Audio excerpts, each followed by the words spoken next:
اللہ اللہ اللہ اللہ اللہ اللہ۔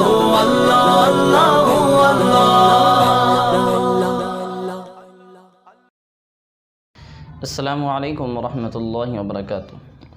ناظرین، استقبال ہے آپ کا NG میڈیا سروسز کے اندر۔ میں آپ کا دوست محمد ارباز پھر ایک مرتبہ شان عمر بن عبدالعزیز رحمۃ اللہ علیہ کی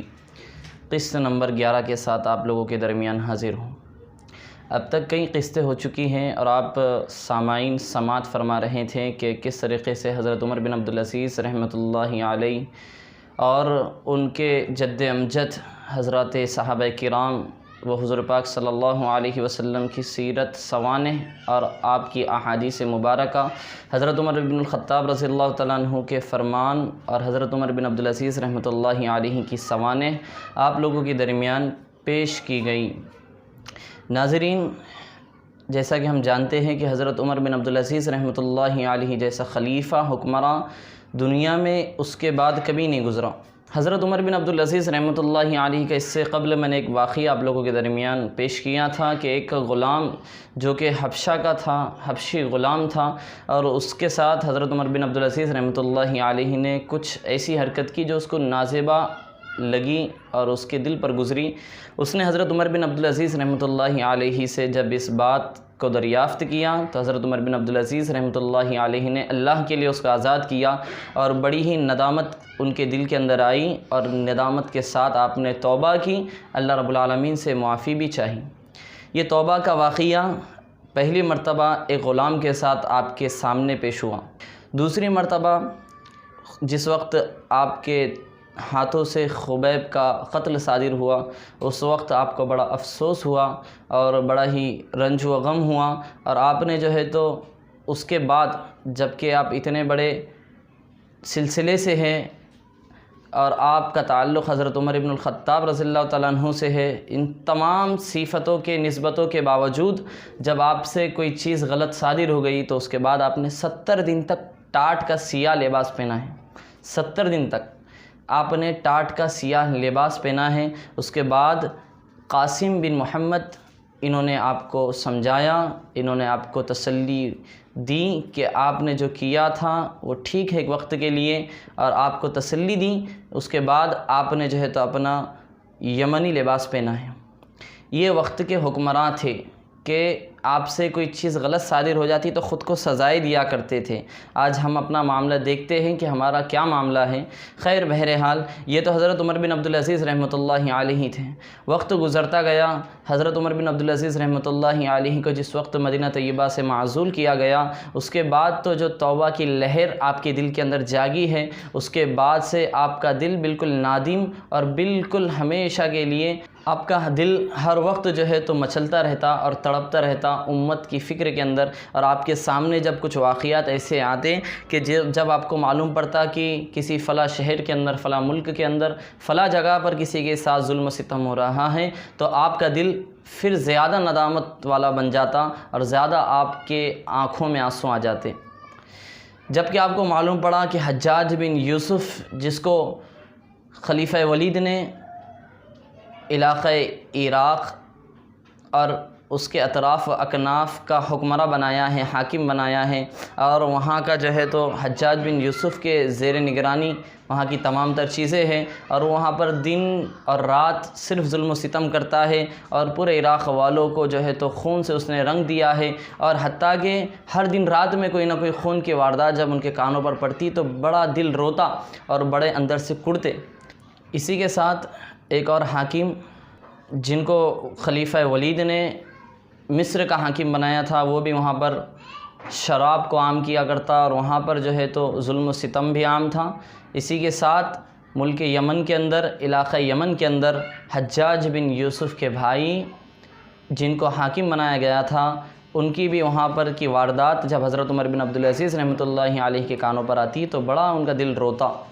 حضرت عمر اندر سے کڑتے، اور آپ نے یہ ارادہ کر لیا کہ میں خلیفہ ولید کو ان تمام چیزوں کی، تمام باتوں کی اطلاع دوں گا، اور ان کی اصلاح کے لیے میں خود ان کو ملاقات کے لیے جاؤں گا۔ آپ نے اپنا رہتا وطن چھوڑ دیا اور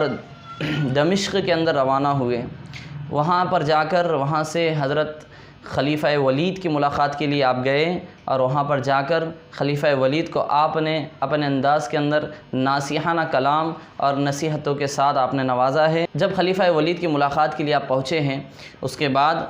آپ نے کہا کہ میں خلیفہ محترم آپ کو ایک نصیحت کرنا چاہتا ہوں، اگر آپ اجازت دیں۔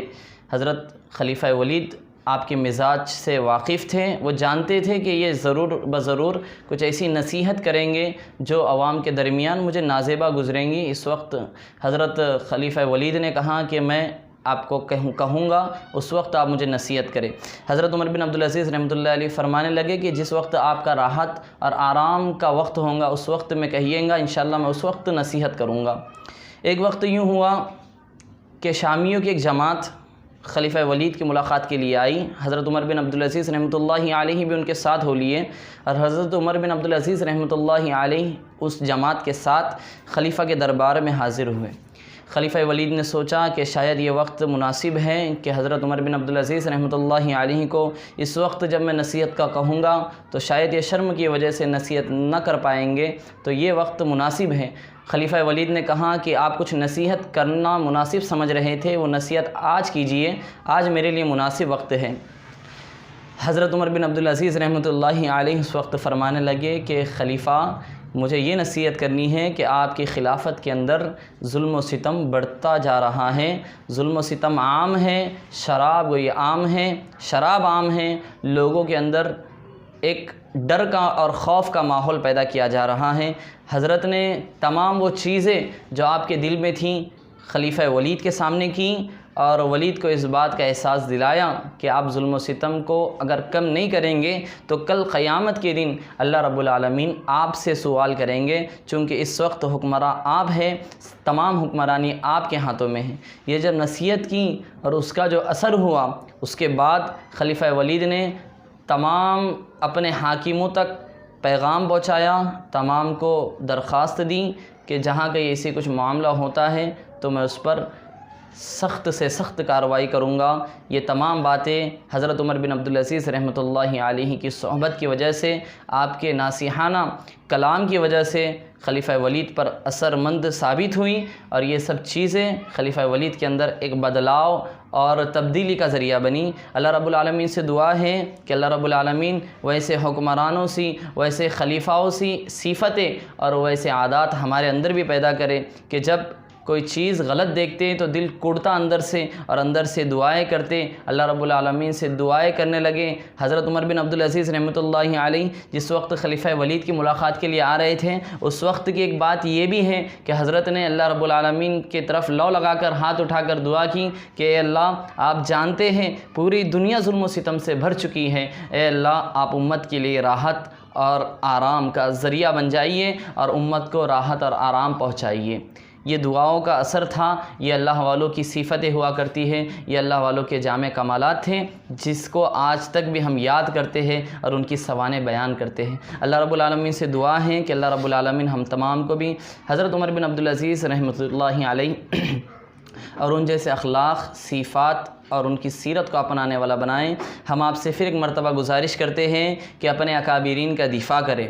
آج کی ضرورت ہے ہم اپنے اکابرین کی دفاع کریں۔ اگر آج ہم اپنے اکابرین کا دفاع نہیں کریں گے، ان کی شان کو بیان نہیں کریں گے، تو ہم دیکھ رہے ہیں کہ ملک ہندوستان کے اندر جو ابھی کچھ دن پہلے واقعہ گزرا کہ حضرت خواجہ معین الدین چشتی رحمۃ اللہ علیہ، جن کو سلطان الاولیاء کہا جاتا ہے، معین الہند کہا جاتا ہے، ان کی شان میں بھی ایک بدبخت نے گستاخی کی ہے۔ اگر آج ہم اکابرین کی دفاع نہیں کریں گے تو بولنے والوں کو اور موقع مل جاتا ہے۔ یاد رکھیے، جب تک ہم کسی کو دعوت نہیں پہنچائیں گے، اگر ہم غیروں تک دعوت نہیں پہنچائیں گے تو کل کو یقیناً یہ بات ہوں گی کہ غیر آ کر ہم کو دعوت دیں گے اور ہم اس وقت میں کچھ نہیں کر پائیں گے۔ اللہ رب العالمین سے دعا ہے اللہ رب العالمین ہم تمام کو اکابرین کی، مشائخین کی، اولیاء اعظام کی قدردانی کی توفیق عطا فرمائیں۔ کل قیامت کے روز اکابرین کے ساتھ ہم سب کا بھی معاملہ فرمائیں، اکابرین کے قدموں میں کل قیامت کے روز جگہ عطا فرمائیں۔ آمین۔ وآخر دعوانا الحمد للہ رب العالمین۔